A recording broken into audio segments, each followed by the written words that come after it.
Hey everyone, welcome to the show. So, six new accusers have filed lawsuits against Sean Combs, P. Diddy, two women and four men. These are all listed as Jane and John Does, and all of these people are represented by that Texas attorney that I mentioned last week, Tony Busby. If you'll recall, he mentioned he had like 120 different clients, new clients that were going to be filing suits. So this is the first tranche of those suits. The lawsuits allege that these people were violently assaulted by Combs between 1995 and 2021. So one is very recent. And one of the plaintiffs says that he was only 16 years old when Combs assaulted him at one of Combs' infamous white parties. All of these suits were filed in the state of New York. They include allegations that Combs drugged some of the plaintiffs before assaulting them. In one case, a woman has accused Combs of threatening to kill her and her friend if they didn't do what he ordered. In a more recent case, there was a male plaintiff who claims that his drink was spiked at one of Combs' parties. He said he was going to limit himself to one drink. He goes to this party, he has the one drink, starts feeling sick, so he starts to, make his way to an area where he can kind of gather himself. And then he said he felt paralyzed. He was unable to move, to say anything. So, they think it was the date rape drug. If this is true, this is an allegation, of course. But he says he was sodomized by at least three men that night, including Combs. He remembers seeing Combs above him without any clothes on. So another man alleges that in 2008, he was violently assaulted by Combs in a Macy's stockroom. So this guy worked for a clothing supplier, and Combs was there. He was doing some sort of, I don't know what, for his clothing line. He had back then his Sean John clothing line and stuff. So he was doing some sort of promotion, I guess. And the man says he was in the stockroom. Combs comes in with, he alleges this, again, it's an allegation. He says Combs came in with two of his bodyguards. He was struck in the back of the neck and the head by the security guards. They start screaming at him, screaming obscenities at him, and then Combs assaulted him. So he says he reported this to the security. He went to the Macy's security, reported it. Nothing ever came of it, and then he was fired. So the clothing company that he worked for later fired him, and the lawsuit says that Macy's pressured the clothing supplier to fire the man, quote, because Macy's had just signed a multi-million-dollar deal with Sean John Clothing. So, yeah. We're going to let you be assaulted because, money. Yeah. So one plaintiff says that he was a security guard at a party. This was in 2006. It was a party hosted by Combs. He said Combs kept offering him drinks. He said after he had the second drink, Combs brought this to him, by the way, or this is again what he alleges, that Combs brings him this drink. He starts becoming ill. He said that Combs then reappeared, this is according to the lawsuit, pushes him into a van and assaulted him. And he's screaming for help. And he says that Combs kept telling him, oh, it's going to be fine. You're going to be fine. The sixth lawsuit involves a woman who claims that Combs beat her and then violently assaulted her in 1995. He said he wanted to talk with her. They went to speak in private. He starts coming on to her, getting physically aggressive, according to her. She tries to push him away and says, I don't know what you're doing. I thought we were just going to talk. And then she said he slaps her, either slaps her or punched her.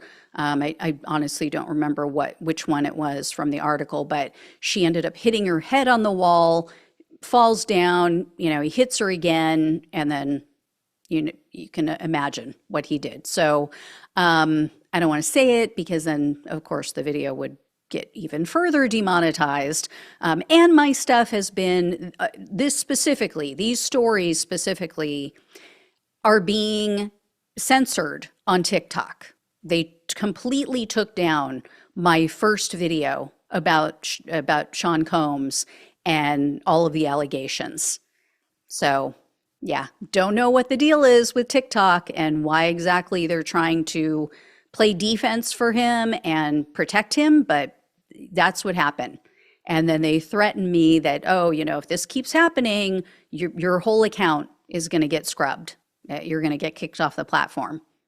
So make of that what you will. So anyway, after the alleged assault on this woman, she said that Combs warned her, quote, "You better not tell anyone about this or you will disappear." So Macy's and Marriott have also been named, or I should say the Marriott in Manhattan, New York specifically, they've been named as co-defendants in this lawsuit. And the attorney, the plaintiff's attorney, told the press, quote, "We expect to be filing many more cases over the next several weeks, naming Mr. Combs and other defendants as we continue to gather evidence and prepare the filings." So there you go. And as I said before, these cases need to be shared so victims everywhere will know that they're going to be taken seriously and that even the rich and powerful will be held to account. And I find it absolutely vomit-inducing. It is unconscionable to me that companies would put money ahead of human beings. I know I shouldn't be shocked. I mean, it's the way of the world. It's the way of the political world. It's the way of the business world. I just still find it just absolutely mind-blowing. And for anyone who's thinking of leaving a comment like I saw before, blaming the victims, as they did with my last video about this evil bastard, just know when I read your comments, I just assume that you're also a rapist, alleged rapist. Either that, or I figure you work for his PR department and you're creeping around the internet, just trying to sway public opinion on his behalf. But, please feel free. Waste your time. Leave an asinine and laughable comment. So anyway, we all read the indictment. We all read the Justice Department indictment against him.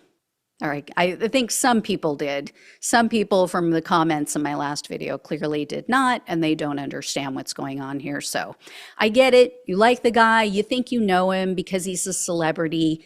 People need to get over that shit. Seriously, you don't know anyone. You don't know anyone. Unless you live with them, unless you know them personally, you don't know them. You didn't know Michael Jackson. You didn't know Bill Cosby. You don't know these people. You didn't know Jeffrey Epstein. You can meet someone on the street or at a party or even at work. You don't know them, okay? Till you live with someone, until you get into a close relationship with them, you seriously don't know what they're about. You don't know what they're capable of. I mean, you hear it all the time. All these people that the news talks to, about serial killers. Oh, he seemed like such a nice guy. Oh, he was such a great neighbor.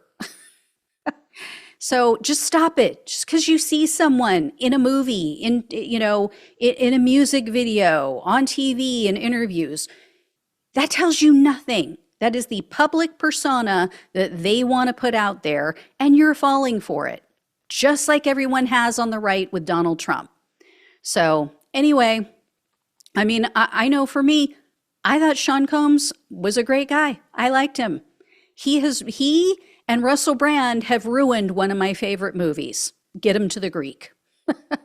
The two of them in that movie, it was one of my favorite movies. I've seen it probably, seriously, no doubt, 10 times. No joke. Probably at least half a dozen, if not 10 times.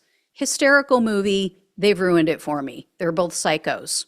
So anyway, I will let you all know when I hear more. Thank you all so much for watching and listening. I know it's a tough and heavy subject matter, so please like so that it gets more eyeballs on it, and please share it with other people so they understand what's going on, or at least what is alleged.